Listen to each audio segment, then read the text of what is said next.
Hello दोस्तों, आज की कहानी है विधवा। 10 साल की गुड्डी को कभी यह समझ नहीं आया था कि माँ उसके लिए लाल रंग का कपड़ा क्यों नहीं खरीदती। कई बार उसकी जिद होती थी, माँ सब रंग ले लेती थी पर लाल रंग नहीं लेती। वार त्योहार आते सबके लिए कपड़े बनते, पर गुड्डी के लिए कभी भी लाल रंग का सूट नहीं बना। उसे याद ही नहीं कि जब उसने होश संभाला है कभी लाल रंग का कपड़ा पहना हो। हमेशा अंदर से इसकी इच्छा यही थी कि कोई उसे लाल रंग का एक सूट दे, फिर मन को समझा लेती थी, कोई बात नहीं, जब शादी होगी तब तो घर के लोग लेकर ही देंगे ना। अभी 18 साल की हुई थी। पता लगा कि उसे ससुराल जाना है। उसे समझ नहीं आया कौन सा ससुराल जाना है। उसकी तो शादी भी नहीं हुई, पर घर आए 2 पुरुष के लिए यह कहकर मिलवाया गया कि यह तुम्हारे पिता ससुर हैं और यह तुम्हारे देवर। अब तो वह इतनी बड़ी हो गई थी कि उसे ससुर और देवर का मतलब पता था, लेकिन शादी के लिए तो दूल्हा होता है, लेकिन उसका ना होना उसका समझ नहीं आया। और फिर पता लगा कि वह बाल विधवा है। बहुत रोई, बहुत चिल्लाई, पर किसी ने उसकी ना सुनी। उसे सफ़ेद जोड़े में ससुराल भेज दिया।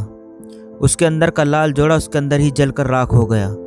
जब अपने माता पिता ने नहीं सोचा तो दूसरे क्या आशा रखते हैं। भाग्य की विडंबना समझ के गुड्डी चुपचाप ससुराल चली गई, जहां उसने अपना जीवन ससुराल की सेवा को अपने भाग्य समझकर स्वीकार कर लिया।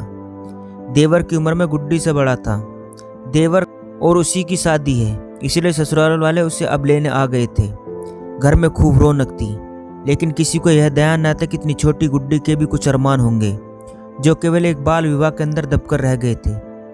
खैर, अब गुड्डी ने अपने आप को समझा लिया था। देवर की शादी बहुत धूमधाम से हुई, लेकिन फिर भी उसके लिए लाल जोड़ा नहीं आया। फिर देवरानी के रूप में एक छोटी बहन उसे मिल गई थी। अब वह पहले से ज़्यादा खुश रहती थी। सास बीमार रहती थी, सो बड़ी बहू का फर्ज निभाते हुए पूरा घर संभाल लिया था। शादी के 2 साल बाद देवर के यहाँ लड़का पैदा हुआ, लेकिन भाग्य की विडंबना कहिए या परिवार का दुर्भाग्य, छोटी बहू की डिलीवरी के समय मृत्यु हो गई। बच्चा घर आ गया। दादी बीमार रहती थी और बच्चे की सारी जिम्मेदारी गुड्डी के ऊपर आ गई। देवर तो एकदम गुमसुम कि नन्ही जान का क्या होगा। गुड्डी को तो एक जीता जागता खिलौना मिल गया था। सास ससुर देवर सब दुखी। गुड्डी को भी प्रभु से यही शिकायत रहती कि उसे खुशियां नसीब नहीं होती।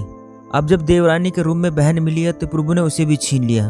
घर में पोता आया तो देवरानी को खो दिया। अब तो गुड्डी ने बिन माँ के बच्चे को माँ बन पालने का निश्चय कर लिया। अब देखो, पूरे समय अपने बच्चे की तरह प्यार करती। उसकी ममता का उफान इतना था कि सब लोग हैरान रह गए जब एक दिन उन्होंने देखा गुड्डी बच्चे को अपना दूध पिला रही है।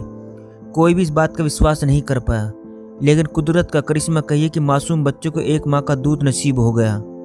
किसी को इस बात पर विश्वास ही नहीं हो रहा था, पर शायद माँ ममता देखकर भगवान ने गुड्डी की ममता को देखते हुए उसे संपूर्ण माँ का दर्जा दिलवा दिया। सास ससुर के खुशी के आंसू रोके न रुकते थे। उन्हें तो विश्वास नहीं होता था कि यह करिश्मा कैसे हो गया। फिर एक दिन सास गुड्डी के पास आई और उसके हाथ में लाल जोड़ा था। जोड़ा लेकर उन्होंने गुड्डी के पैरों में रखते हुए कहा, बेटा, हमसे भूल हो गई। हम अपना एक बेटा तो वैसे ही खो चुके थे और दूसरे के साथ भाग्य ने अन्याय कर दिया, तो उसकी सचमुच की माँ बन जा।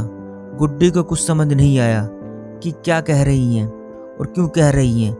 तब तक ससुर भी वहाँ आ गए और उन्होंने सर पर हाथ रखकर कहा, बेटी, लोग चाहे कुछ भी कहें, अगर बिन ब्याही तुम हमारे पोते को दूध दे सकती हो, फिर हम तुम्हारी दूसरी शादी क्यों नहीं कर सकते। गुड्डी को कुछ समझ नहीं आया कि वह क्या कहे। वह कुछ कहती इससे पहले ससुर जी ने देवर से उसकी शादी करने का निर्णय सुना दिया। हमेशा लाल रंग की तरसने वाली गुड्डी अचानक अपने लिए लाल जोड़ा देखकर हैरान और मन के कोने में खुश भी हुई कि चलो घर में खुशियाँ लौट आई, और उसने अपनी गर्दन झुका दी। दोस्तों, बस इतनी सी थी ये कहानी। दोस्तों, कहानी अच्छी लगी हो तो चैनल को सब्सक्राइब करना ना भूलें।